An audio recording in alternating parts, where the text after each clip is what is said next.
Hello guys, आपका स्वागत है मैं यूट्यूब चैनल गरिमा हिंदी एजुकेशन में। जैसा कि आप सभी को पता है कि हमारा यूजीसी नेट का जो री एग्ज़ाम है वो होने वाला है। आज मैं जितने क्वेश्चन कराऊंगी सारे क्वेश्चन उसी प्रकार के आपके पूछे गए थे जो एग्ज़ाम अभी हमारा जून में हुआ था। तो आज का पहला क्वेश्चन है, इनमें से ए लड़की किसकी रचना है? मैत्रेयी पुष्पा, मन्नू भंडारी, ममता कालिया या कृष्णा सोबती। तो देखिए, ए लड़की जो रचना है किसका है? कृष्णा सोबती का है। किसका है? कृष्णा सोबती का। कब लिखा गया था? 1991 में। कब? 1991 में। Option number 4 is right answer. ए लड़की जो रचना है ये कई बार एग्जाम में पूछा गया है और इन्होंने कई सारे रचनाएं लिखी हैं। अगला क्वेश्चन है, निम्नलिखित में से शकुंतला की अंगूठी के नाटककार कौन है?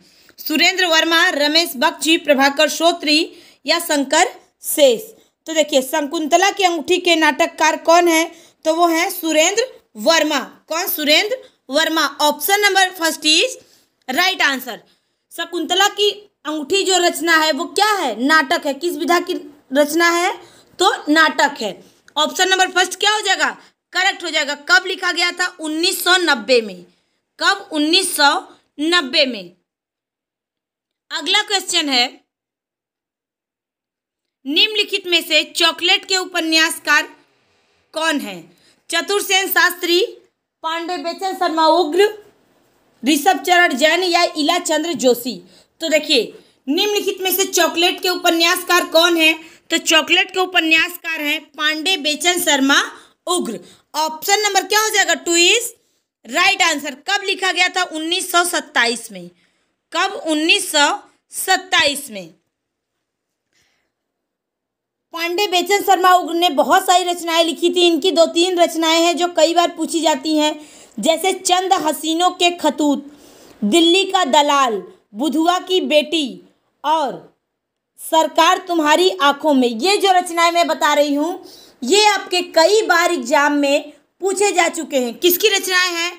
तो पांडे बेचन शर्मा उग्र की रचनाएं हैं।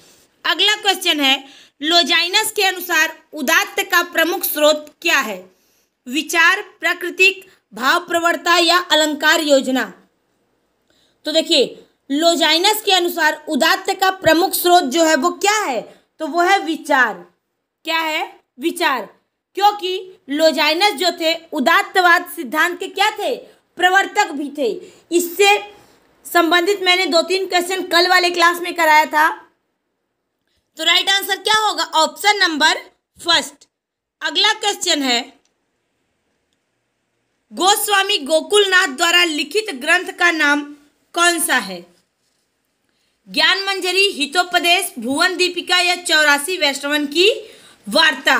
तो देखिए, गोस्वामी गोकुलनाथ के द्वारा लिखित ग्रंथ का नाम क्या है? 84 वैष्णवन की वार्ता। क्या है? 84 वैष्णवन की वार्ता।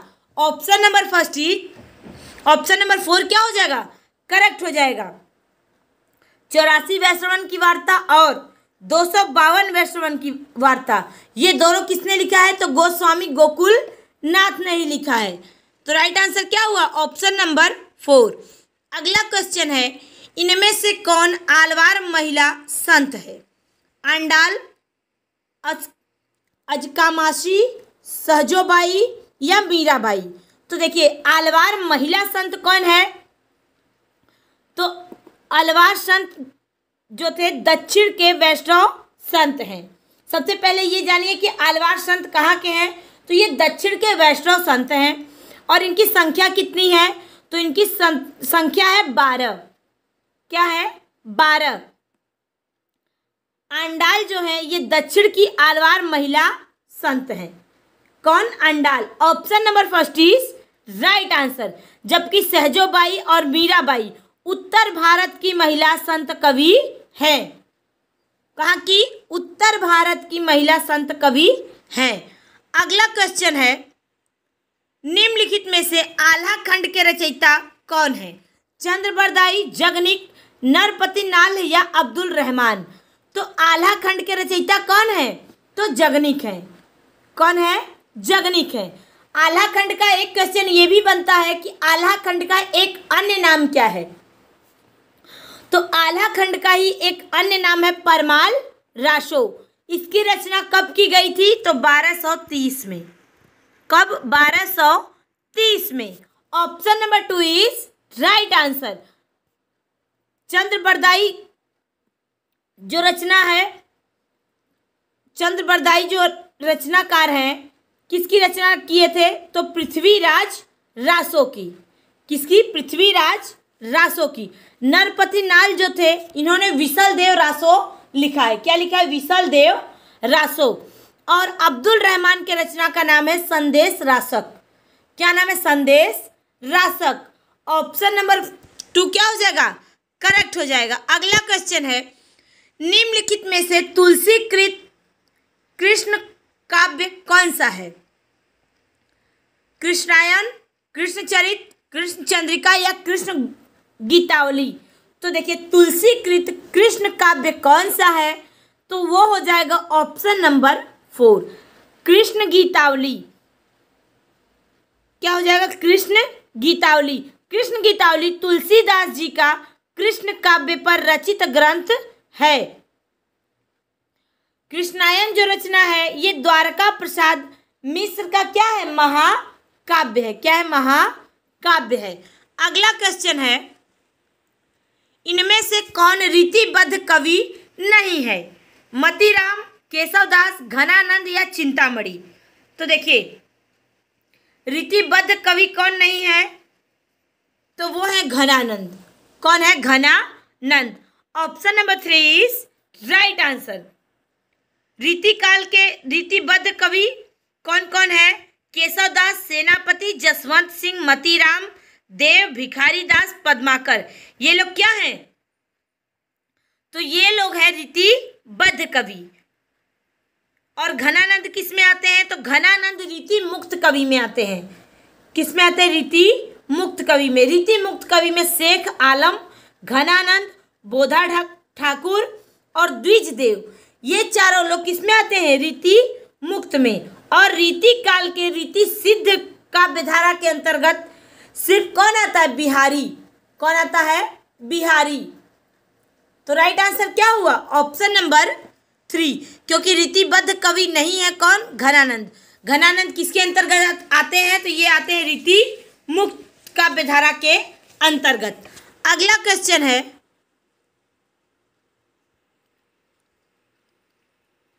निम्नलिखित में से कौन सा लेखक भारतेंदु मंडल का नहीं है? प्रताप नारायण मिश्र, बालकृष्ण भट्ट, प्रेमघन या श्रीधर पाठक? तो देखिए,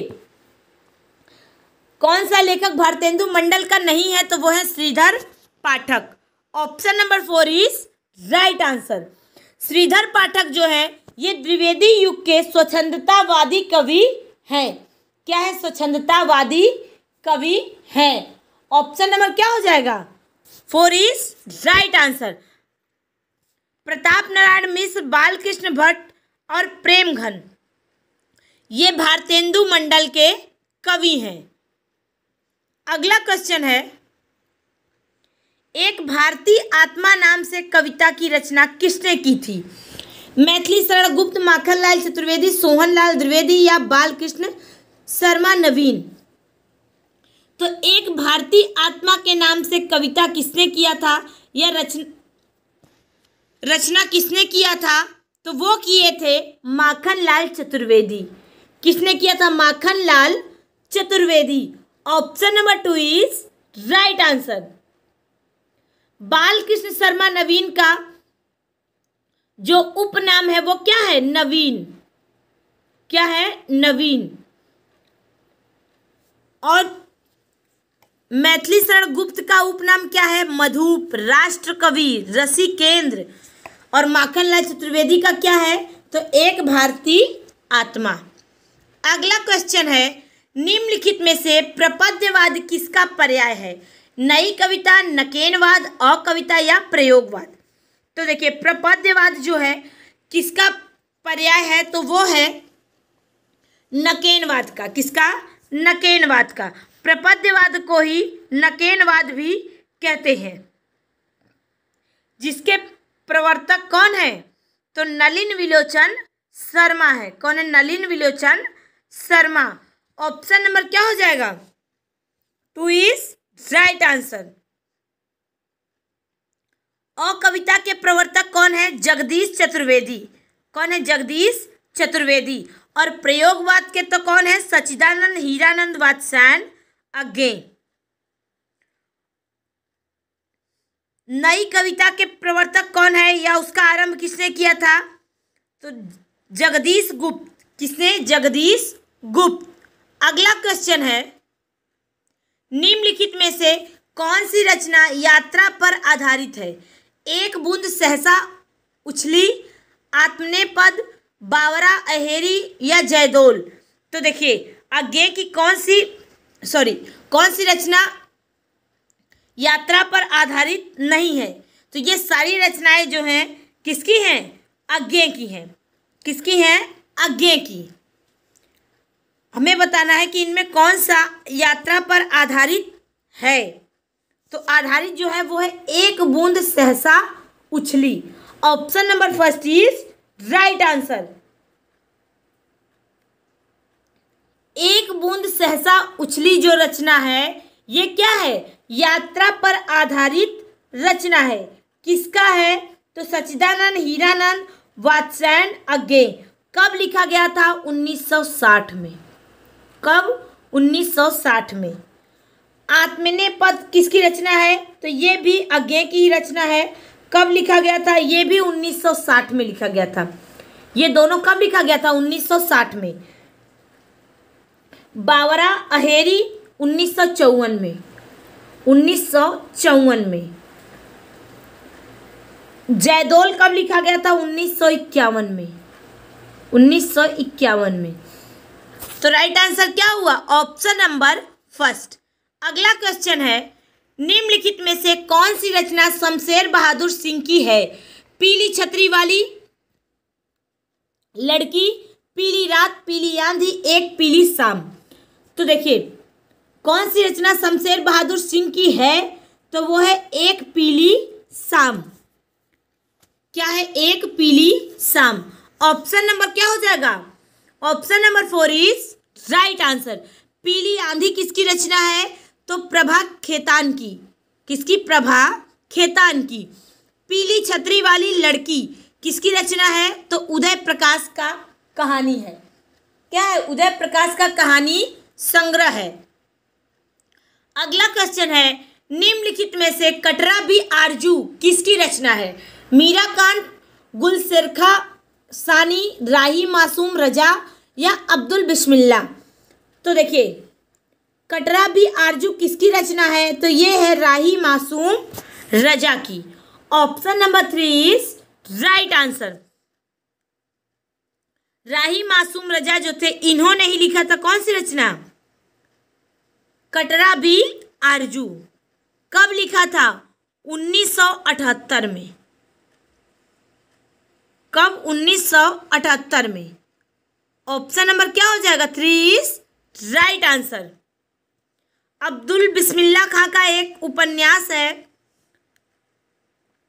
समर शेष है, कई बार पूछा जाता है, और एक है झीनी झीनी बीनी चदरिया। ये भी कई बार एग्जाम में आ चुका है। अगला क्वेश्चन है, निम्नलिखित में से नेपथ्य राग किसका नाटक है? मीराकांत, मृणाल पांडे, त्रिपुरारी या कुसुम कुमार। तो देखिए नेपथ्य राग किसका नाटक है? तो ये है मीराकांत का। किसका? मीराकांत का। Option number first is right answer. कब लिखा था? 2004 में। कब लिखा था? 2004 में। किसने? मीराकांत ने। अगला क्वेश्चन है, इनमें से कौन भरत मुनि के रस सूत्र का व्याख्याकार है? मम्मट, भट्ट, लोल्लट, वामन या क्षेमेंद्र। तो इनमें से कौन भरत मुनि के रस सूत्र का व्याख्याकार है? तो वो है भट्ट लोल्लट। कौन है? भट्ट लोल्लट। भरत मुनि जो थे ये रस संप्रदाय के क्या थे? प्रवर्तक थे। फिर भट्ट लोल्लट ने उसका क्या किया, व्याख्या किया। रस सूत्र का क्या किया, व्याख्या किया था। किसने, भट्ट लोल्लट ने। रस सूत्र क्या था, तो रस सूत्र था भावानुभाव व्यभिचारी भाव संयोगाद रस निष्पत्ति। यही भरत मुनि ने रस सूत्र का क्या दिया है, सिद्धांत दिया है। अगला क्वेश्चन है, रुद्रट वक्रोक्ति को शब्दालंकार मानते हैं। हमें बताना है कि रुद्रट जो थे इन्होंने या ये वक्रोक्ति को क्या मानते थे, शब्दा अलंकार। इसे अर्था अलंकार किसने माना है, दंडी, क्षेमेंद्र, वामन या आनंद वर्धन। तो देखिए, वक्रोक्ति को रुद्रट ने शब्दा अलंकार माना था और हम भी क्या मानते हैं, शब्दा अलंकार। लेकिन दंडी जो थे ये वक्रोक्ति को क्या मानते हैं, अर्था अलंकार मानते हैं। क्या मानते हैं, अर्था अलंकार मानते हैं। Option number first is right answer. Vaman जो है ये रीति संप्रदाय के क्या है, प्रवर्तक हैं। क्षेमेंद्र जो है ये औचित्य संप्रदाय के प्रवर्तक हैं और आनंद वर्धन मैं कई बार बता चुकी हूं कि ये ध्वनि संप्रदाय के क्या है, प्रवर्तक है। अगला क्वेश्चन है, निम्नलिखित बोलियों में से कौन सी बोली उत्तर प्रदेश में नहीं बोली जाती है, अवधी, ब्रज, मैथिली या खड़ी बोली। तो हमें बताना है कि उत्तर प्रदेश में कौन सी बोली नहीं बोली जाती, तो वो है मैथिली। मैथिली जो है ये उत्तर प्रदेश में नहीं बोली जाती। मैथिली कहाँ बोली जाती है, बिहार में। कहाँ बोली जाती है, बिहार में। अवधी जो है ये उत्तर प्रदेश में बोली जाती है। ब्रज भाषा उत्तर प्रदेश में बोली जाती है। खड़ी बोली उत्तर प्रदेश में बोली जाती है। लेकिन मैथिली जो है ये बिहार में बोली जाती है। जैसे चंपारण, मुजफ्फरपुर, मुंगेर, भागलपुर, दरभंगा, पूर्णिया, ये सभी जगहों पे क्या बोली जाती है, मैथिली बोली जाती है। तो राइट आंसर क्या हुआ, ऑप्शन नंबर 3। अगला क्वेश्चन है, निम्नलिखित में से पुरानी हिंदी नामकरण किसने दिया है, हजारी प्रसाद द्विवेदी, रामचंद्र शुक्ल, इंसा अल्लाह खां या चंद्रधर शर्मा गुलेरी। तो पुरानी हिंदी का नामकरण किसने किया है, तो वो किए हैं चंद्रधर शर्मा गुलेरी ने। किसने, चंद्रधर शर्मा गुलेरी ने। Option number 4 is right answer. पुरानी हिंदी नामकरण किसने दिया था, चंद्रधर शर्मा गुलेरी ने। ये रहा हमारा आज का क्वेश्चन। मुझे उम्मीद है सभी लोगों को समझ में भी आया होगा। सभी लोग ध्यान से देखें। Thank you so much.